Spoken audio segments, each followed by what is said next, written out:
It was Thursday, 7:47 p.m., and I was heading up to the apartment like any other day. I had a bag of fresh bread in one hand and a chilled Pepsi in the other. While waiting for the elevator, one came down. The doors slid open, and there he was, a tall guy with his shirt collar unbuttoned, hair messy, a 2-day stubble. His tie was loosely knotted, and his lips were stained with what clearly wasn't his own lipstick. Our eyes met for a brief moment. He didn't speak. Neither did I, but something in his expression felt like a punch to my gut. It wasn't until he walked past and I stepped out onto the 4th floor that I noticed the detail that shattered me. He was wearing a pink bracelet, identical to the one Sarah had made for her hospital coworkers at last Christmas's dinner, inscribed with "We care with heart." A coincidence, I told myself, could be anything, but I didn't buy it, not after seeing his smug grin, like he'd just taken something that belonged to me. I entered the apartment quietly. Sarah was in the shower, the bathroom door shut, a faint scent of lavender incense in the air, the lights dim, as if the living room was frozen in time.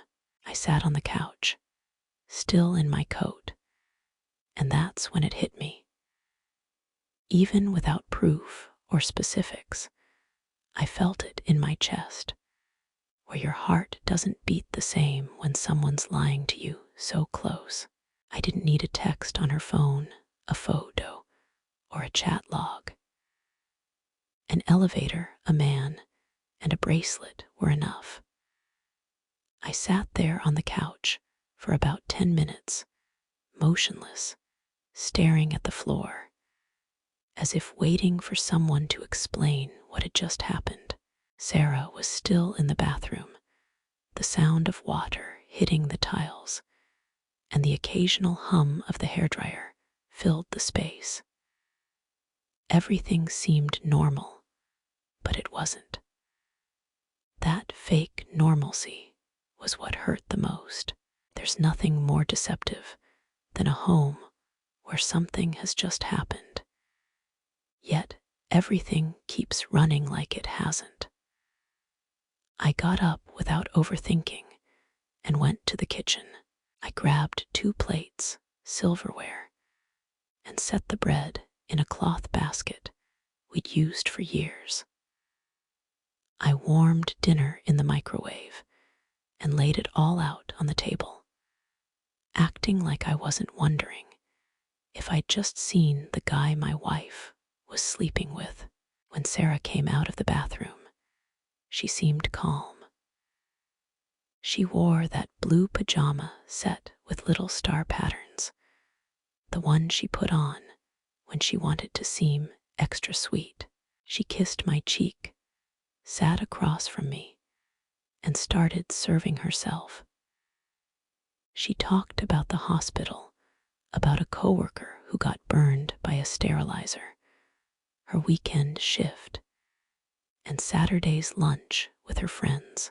I watched her as she spoke, unable to stop staring at her hands. Her nails, painted red, perfectly manicured. I didn't say anything.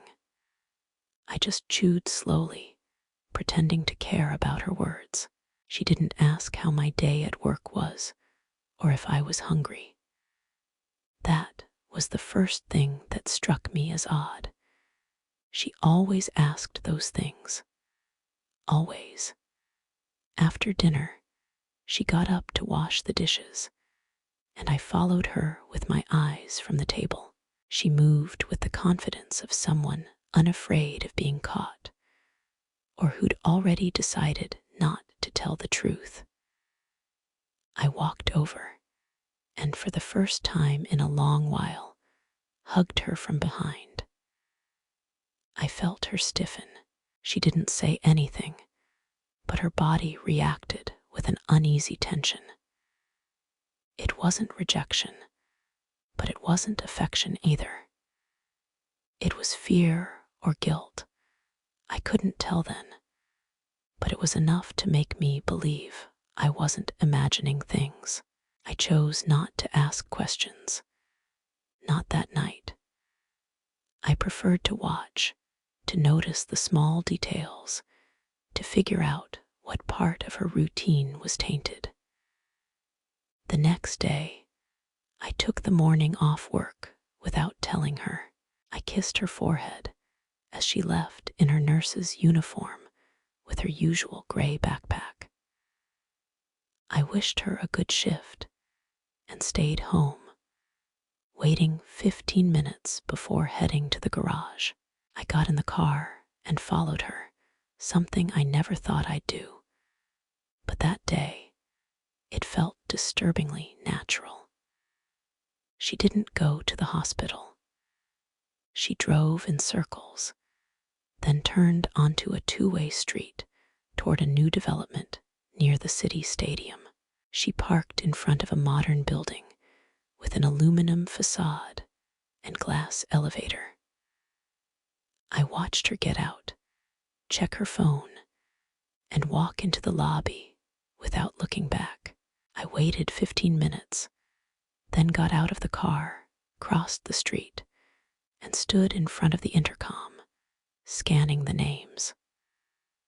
On the 4th floor, Unit B, there was a handwritten label, James. No last name, no initial, just that. I didn't press the button. I didn't need to. I returned to the car and stayed there for another 2 hours.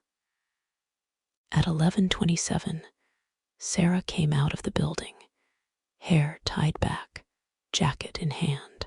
She was looking at her phone, smiling, walking like someone who'd just done something they'd been craving. I followed her until she actually went to the hospital, greeting the security guard at the entrance with her usual ease. I spent the rest of the day doing nothing productive, stuck in the car or at home, replaying what I'd seen, how I'd seen it, and what I didn't want to accept. That night, when she came back, I asked how her shift went. She said it was quiet, just 2 admissions. One, an elderly man with dehydration.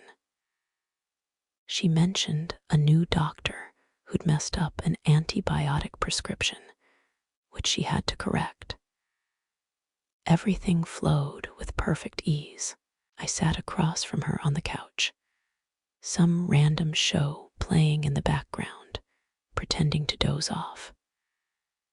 At 11:15, I glanced over and saw her unlock her phone, laugh silently, and type quickly. I didn't say anything. I waited until she turned off the TV and went to bed.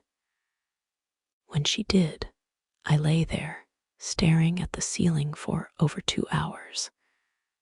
There was no doubt anymore. Sarah was with someone else. I'd seen him leave the building with the same pink bracelet she'd given out. I'd seen him step into her life like he owned a part of her I'd lost without realizing. I didn't need digital proof, cameras, or recordings. I'd seen enough. All I needed now was to decide what to do with that truth. And trust me, I had no idea what was coming, but something was going to break. Maybe everything. I waited until Saturday. She didn't have a shift. Neither did I. The kids were at their cousin's place in the suburbs, staying until Sunday afternoon. Sarah got up early, as usual, and started making coffee, unaware that today everything would unravel. I got up without a word showered, dressed slowly, and went downstairs for breakfast. I didn't sit at the table like I normally did. I leaned against the counter, watching her as she stirred sugar into her mug. When she looked up and smiled, I had the question ready. I didn't overthink it, I just said it. "Who's James?" The sound of her spoon against the ceramic stopped abruptly. She blinked twice. Her smile vanished like it had never been there. She didn't answer right away.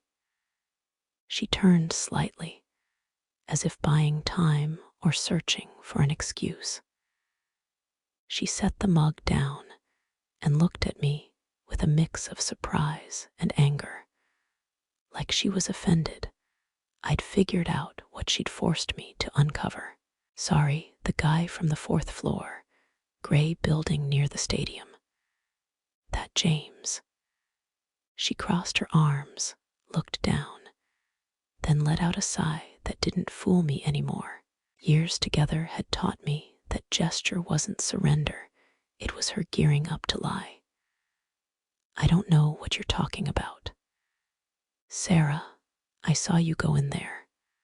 I followed you. You were there over 2 hours. And no, you weren't at the hospital. You're spying on me." "Yes, because you didn't give me a choice." She went quiet for a moment. The silence was heavy. Her jaw tightened, and she looked toward the window, like she was searching for an escape. Then she turned back to me. "Nothing happened." "And what's nothing?" "A friendly visit, a therapy session. Nothing like what you're thinking. I just needed to talk to someone. I'm not okay, Michael. You're not okay." And that justifies lying to me, vanishing for hours, and coming back like it's nothing.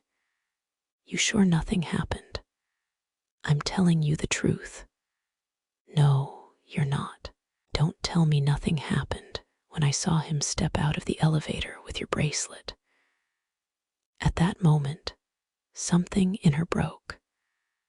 I saw her chin tremble, her eyes start to well up, but she didn't cry. Not yet. She stood frozen like a statue, then said what I already knew but needed to hear. "I saw him for a while, not anymore." "For how long?" "About 3 months. But it's over, I swear." "Why? Why would someone like you, who has everything here, choose to ruin it with a guy who can't even tie his tie properly?" "Because I felt invisible. Because you came home late. Because you cared more about your meetings than me. Because you stopped looking at me the way you used to. And talking to me about it. Telling me. I tried several times, but you were always tired or distracted. I got tired of waiting for you to notice. So the solution was to sleep with someone else. It wasn't just that. It wasn't that simple. He listened to me, made me feel important, touched me like I was still someone worth wanting. And now, do you still feel wanted?" Sarah looked at me with a rage I'd never seen before. She stepped close and said in a sharp, cold tone, "What do you want me to say, Michael?" "That I regret it. That it was a mistake." "Yes, it was. But not because I felt bad, but because I didn't stop it soon enough. Because I didn't know how to tell you I needed more." "You slept with him?" "Yes, I'm not going to lie. It happened several times. Yes, I sat down in one of the kitchen chairs, feeling like all the air had been sucked out of me. She stood there, watching me, waiting for me to say something else. But I had no more questions. Everything I wanted to know, I'd heard. The rest were details that wouldn't change the core of it. Sarah had chosen to lie to me, to sleep with someone else, and then come home like nothing happened. No gesture, word, or memory in that moment could justify it. And now what? I asked after a few seconds that felt like forever.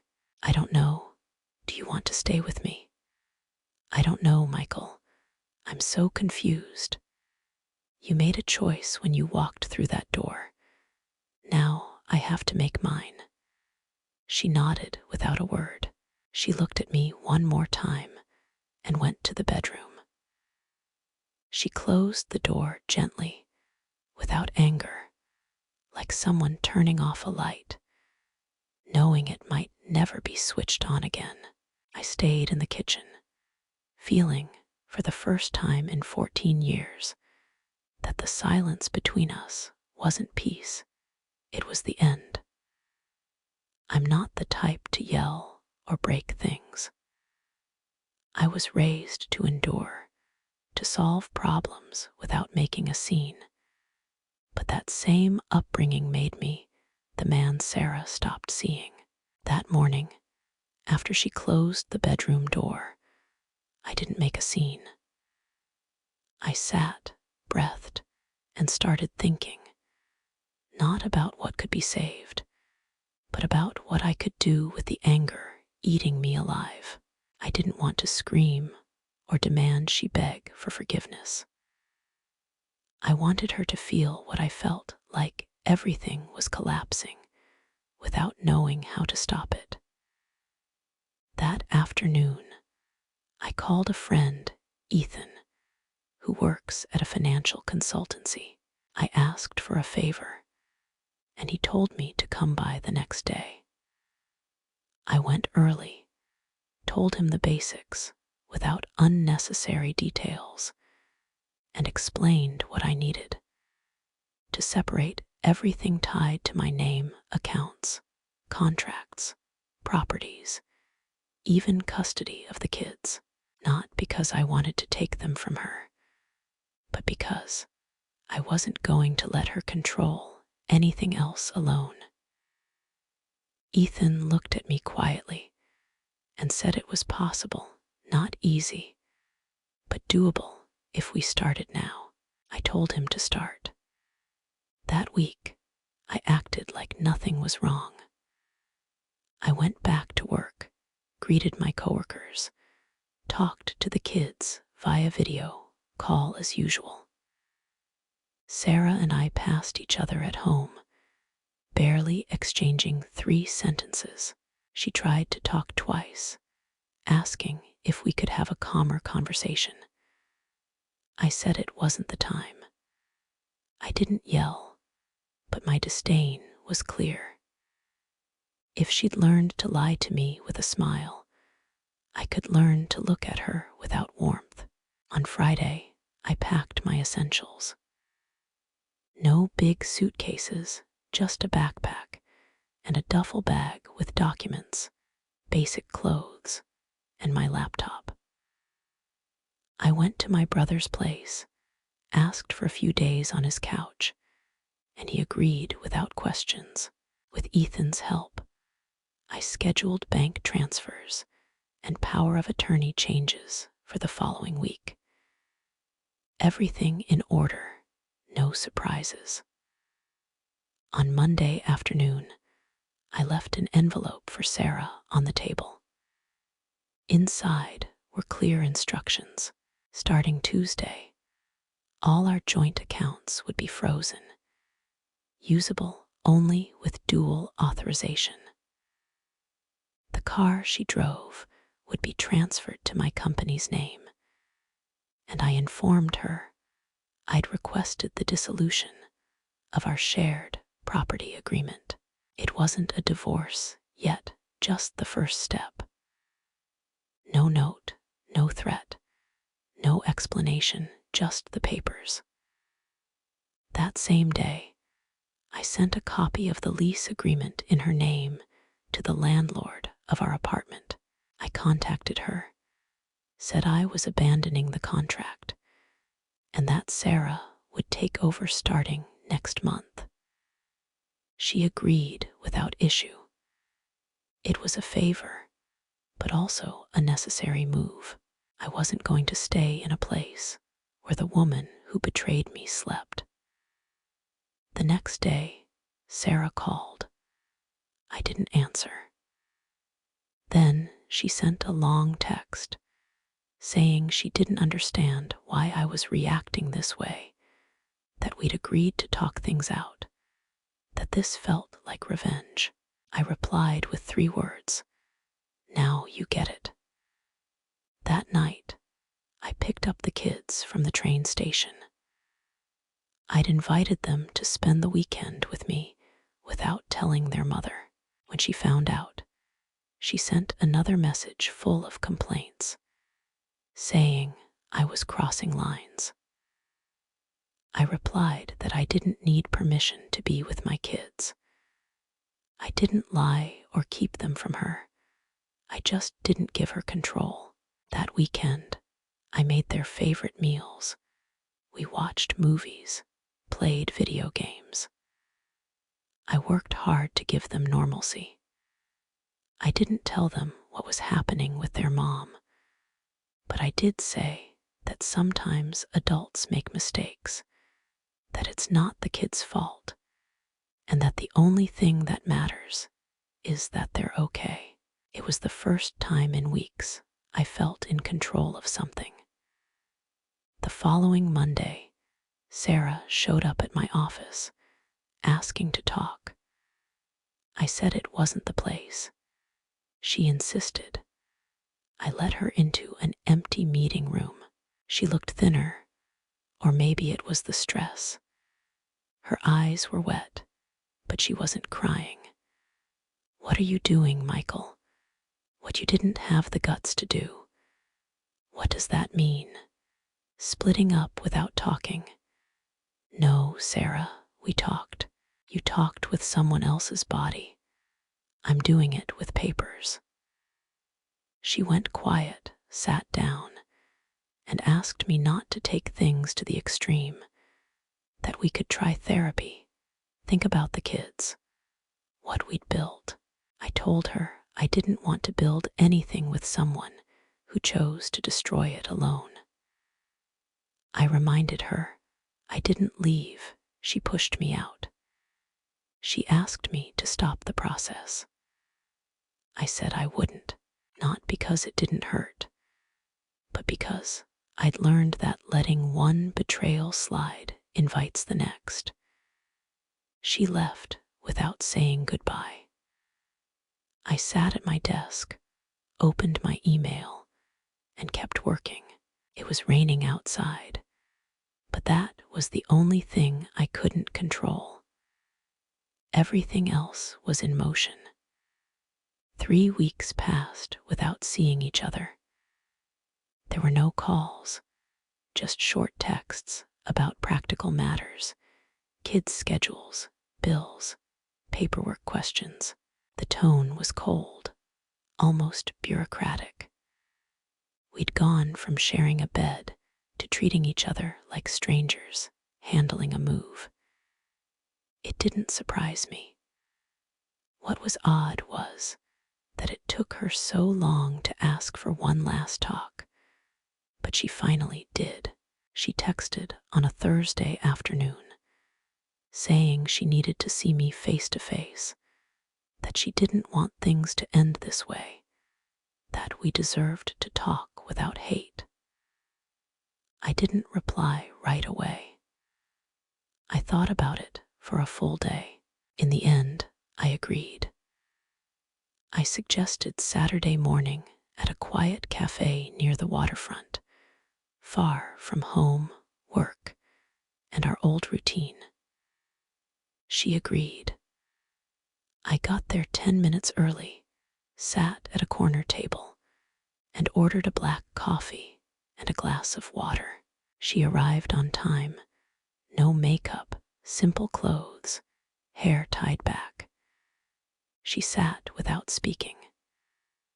At first, She looked at me like she was trying to gauge if anything was salvageable.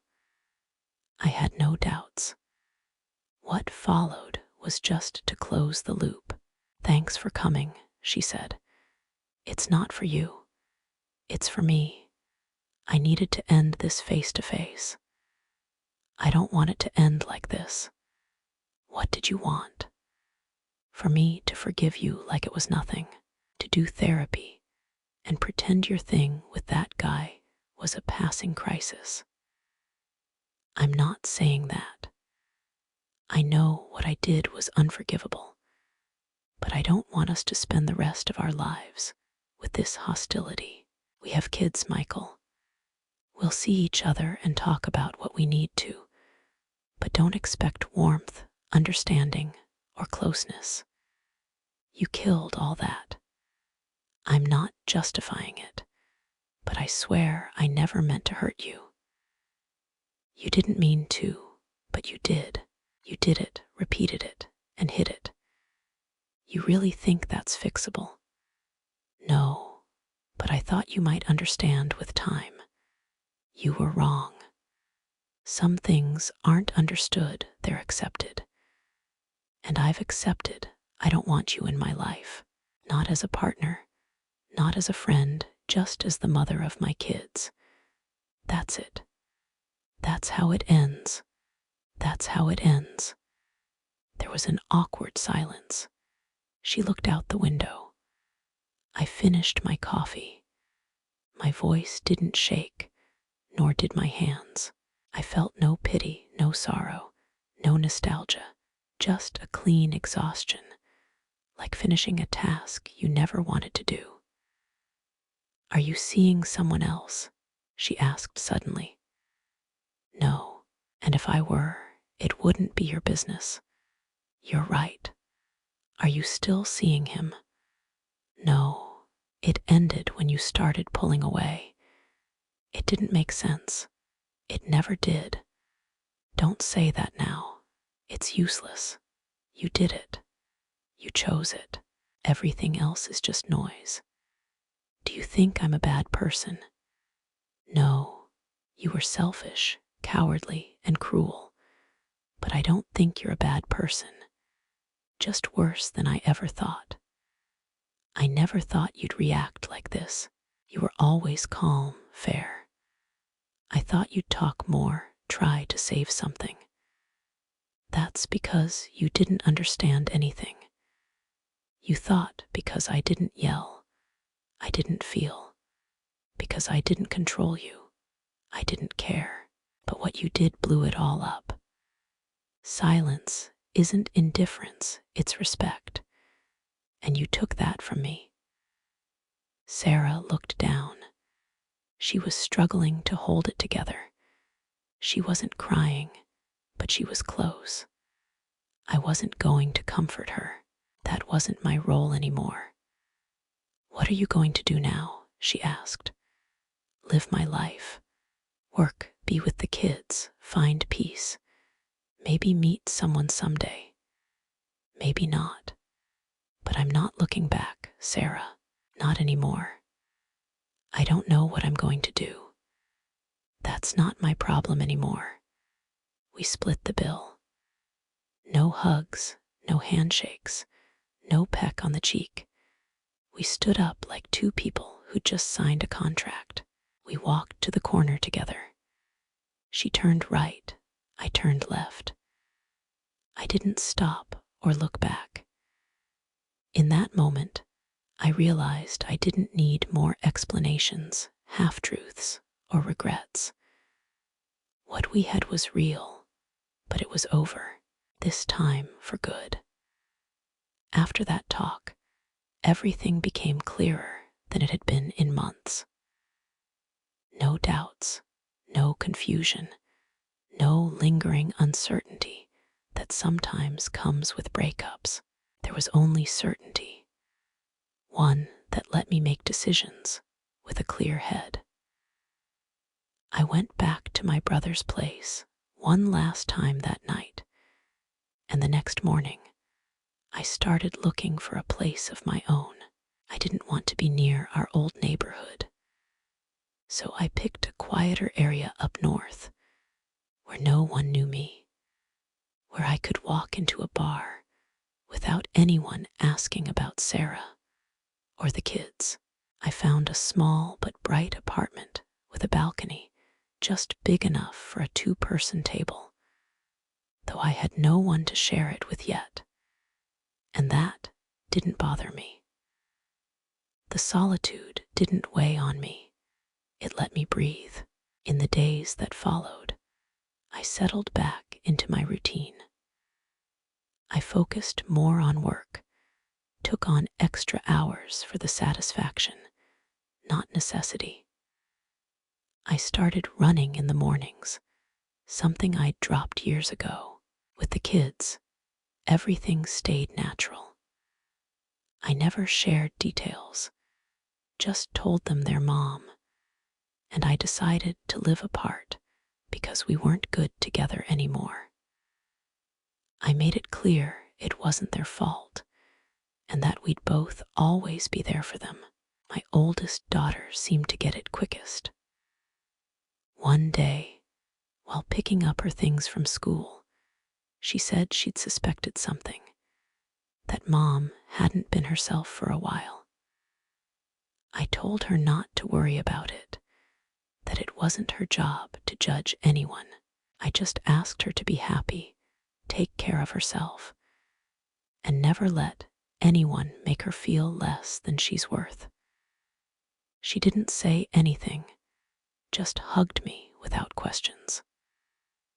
That moment was stronger than any legal closure. Sarah and I signed the divorce papers without lawyers in the room. It was quick. We each knew what to do.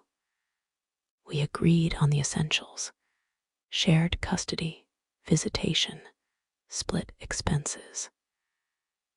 Neither of us fought over furniture or sentimental items. I took what I needed. She kept the apartment and the decorations.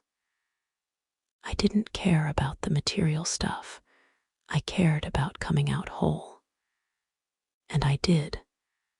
I didn't chase emotional revenge or expose her publicly. I didn't tell her family or friends what happened. Some found out, some didn't. I didn't care. What happened was between us, and what I did was for me, not to punish her. I'd learned I didn't need to destroy someone to feel like I'd won. I saw her again a month after the signing, at a school meeting. We nodded briefly. There was no tension, but no warmth either.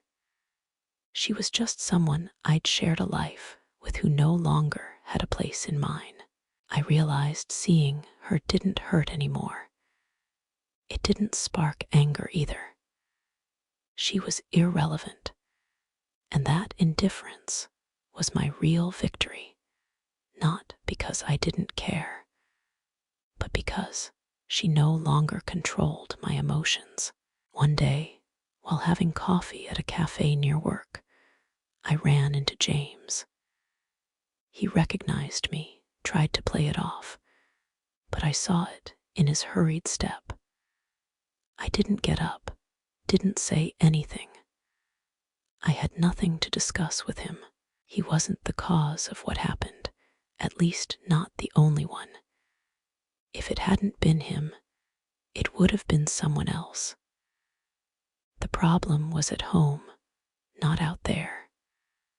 I let him pass like a stranger and kept sipping my coffee. A few days later, a friend asked if I thought I'd ever trust someone again. I said yes. Not now, not tomorrow, but yes.